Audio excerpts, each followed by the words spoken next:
Hello everyone, welcome to Rhinofeed.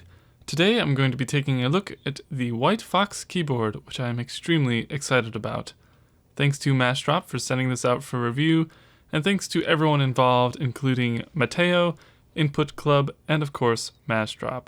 This keyboard is one of the only keyboards on the market today that was actually designed by a keyboard enthusiast. Not that those other keyboards are all that bad, but there's nothing like a keyboard that was actually designed by someone from the mechanical keyboard community that knows what the community likes and wants to see in a keyboard. So first of all, I was incredibly impressed with the presentation of the product, from the unboxing experience to the build of the kit. The unboxing experience, it comes in a clean white box, very simple design. You open it up, comes with dense foam, everything is packaged neatly. I know that stuff costs a lot with packaging, and to put that in there and to spend a little bit extra money on the packaging just to know that everything is safe and sound when it's shipped to you was really appreciated. As you probably already know, you can buy this pre-assembled or as a kit. If you go with the kit and assemble it to yourself, you'll have 12 switches to choose from instead of the 6 that the pre-assembled boards come with. There will be Cherry MX Blue, Brown, Clear, Green, Red, and White, as well as Gatoron Blue, Brown, Clear, Green, Red, and Zelios Tactile Purple switches. The pre-assembled boards only give you the option of Cherry MX Blue, Brown, Clear, Red, and Gatoron Blue and Brown. So once you've gotten all of your switches installed, if you bought the kit that is, you will want to see if they all worked. And to do that, I use a software called Switch Hitter.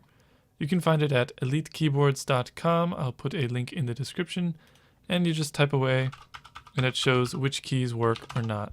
When I did this, 2 of the keys actually did not show up as though they weren't properly installed.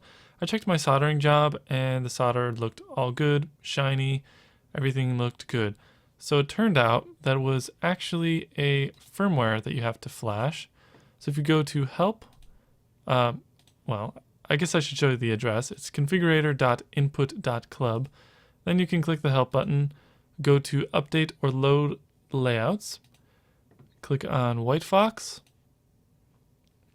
and they'll have a step-by-step guide on how you can do that. Just go ahead and install this USB driver, and then the next part is to go to this little utility,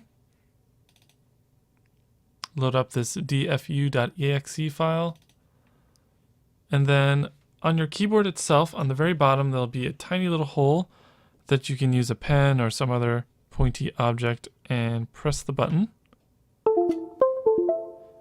A little LED, which you can hardly see, will light up, and your keyboard will disconnect for a second. And then click on List Devices. And if the serial number shows up here, then you are all good and ready to flash the firmware. So then click on Browse, and this is your WhiteFox configurator. Click on this bin file, open it up, click Flash. It will take a second and then reconnect, and then you're all good. You can close all of this. And just as an example, I have this volume up, volume down. When I click function, page up, page down, there you go. I got custom volume keys. So whether you have the kit or not, you can change any of this to your liking, any possible layout, and just reflash the firmware. It's really quite cool. Speaking of layouts, there are 4 layouts to choose from. There is Vanilla, ISO, Aria, and the True Fox. My keyboard has the True Fox, and really the only difference is that the True Fox has space in between the left arrow and right control keys, has a smaller backspace key that's moved onto where the backslash key would be, and then 2 more additional keys where the full-size backspace key would normally be. So far, I'm liking the True Fox layout. It took me a little bit to get adjusted to the backspace location, but yeah, it's pretty sweet so far. The form factor of the keyboard is a 65%, which is 1.5 inches wider than the Poker 3, which I have previously reviewed. It's actually 1.5 ounces lighter, despite the bigger size. With that bigger size, you get a dedicated arrow cluster, plus an extra row of keys, which of course, with the configurator, you can set them to any keys you would use the most. This gives you the benefits of a 10 keyless keyboard, but a little bit smaller size. The case and plate are CNC anodized aluminum, and they have a bead blasted silver finish, which looks really sharp. They also include aluminum feet with rubber ends so that it will not slide around on your desk whatsoever, which is really nice. And they also give you some rubber pads that you can put on the front bottom of the keyboard as well. Obviously, you don't have to install the feet if you don't want that angle, if you want the keyboard just flat, but I have done so because it looks cool and I do like the angle. The low profile design of the case means that you have a floating key design, which looks really cool. Not a lot of keyboards have it, but this one does because it's cool. Now, on the back of the keyboard, there is a USB connection, like all keyboards need. This one is micro USB. If they were going to change it from mini B, which is most commonly used on mechanical keyboards, I feel like they should have gone with USB Type C, instead of going with the prone to breakage micro USB. At this point I should mention that they do include a really nice braided cable, so that makes up for it a little bit. Other notable features include white co-star stabilizers. In my personal experience, they feel great on the Shift and Enter keys, not so much on the spacebar. Even after greasing the spacebar, I still feel like they kind of add a little bit of mushiness, but maybe I just installed it incorrectly. I don't think so though. If you buy the assembled board, the white LEDs will be installed for you. If you buy the kit, you can either add them in or not, depending what your preference is. Just keep in mind that the keycaps are actually not made for backlighting. You're just going to have kind of an underglow effect, but the letters are not going to light up for you.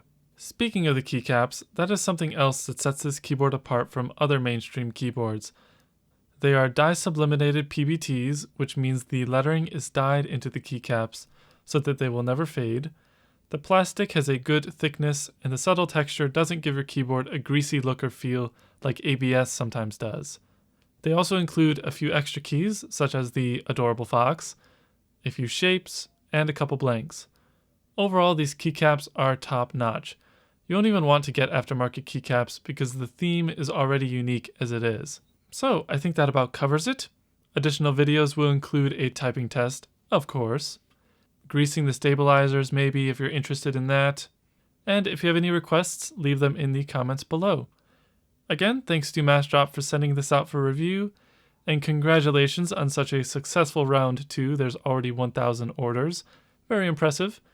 You can check this keyboard at the link in the description if you are interested in purchasing. And thank you very much for watching. I hope you've enjoyed, and as always, please rate, comment, and subscribe.